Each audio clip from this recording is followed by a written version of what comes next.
Koa lolo tonga tsindray eto amin'ny page Laura Gasy elaela zay tsika tsy mifankahita tany anaty vidéo dia hoy aho hoe andao tsika hiresadresaka indray amin'ity androany ity anisan'ny vidéo nanamarika antsika tato anatin'ny page dia ny vidéo fadim-bolana efa nisy anankiroa izy sao dia tsy naharaka ianao resakantsika tamin'ilay vidéo voalohany resaka ny fadim-bolana amin'ny akapobeany alefako anaty description le lien dia hitanao le izy tamin'ny faharoa tsika resaka momba ny onono manodidina ny fadim-bolana alefako anaty description ihany koa izay lien zay dia am'izay hitanao le vidéo fanontaniana ny velombenona matetika atao anatin'izay vidéo roa zay sy any anatin'ny message privé ihany dia hoe ohatrohatrany ahoana ry Laura ny serviette hygiénique ampiasainao satria mampisalasala foana le izy dia hoy aho hoe ny anahy Softex nampiasaiko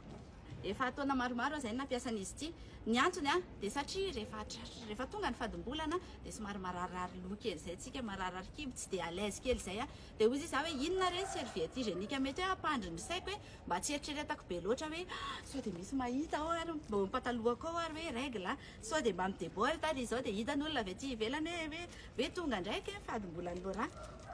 dia Softex nampiasaiko tsy matevina be nefa maharo tsara ao ny aseako anareo hoe anankivaly ny atao anatin'izy ity ohatr'izao ny anankiray zany hoe tsy voatery izy iray manontolo metinao any anaty poketra any raha ohatra hoe misy alehanao ka mieritreritra ianao sao dia isolo indroa intelo ianao anatin'ny andro anankiray na hoe maraina ianao ohatra dia mandro ianao ny atoandro na misasy ianao any ampiasana dia misolo dia ny hariva tonga ny trano mandro dia mitondra anankiray ianao zany ohatran'izao ny paozin'izy ity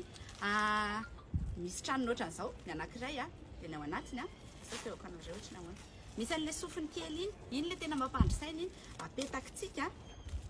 asange apetakitsika ohatr'izao izy dia misokatra kely dia iny le mitazona eo amin'ny akanjo manolo-koditra na slip sao dia slip ampiantsoinao anazy dia mipetraka tsara izy amin'izay tsisy fofona izy ity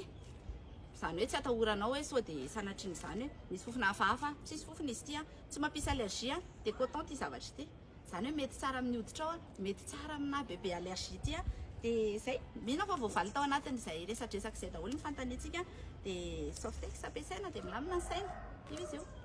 zay ny resadresaka tsika androany dia misaotra indray nanaraka dia manaraka le bye bye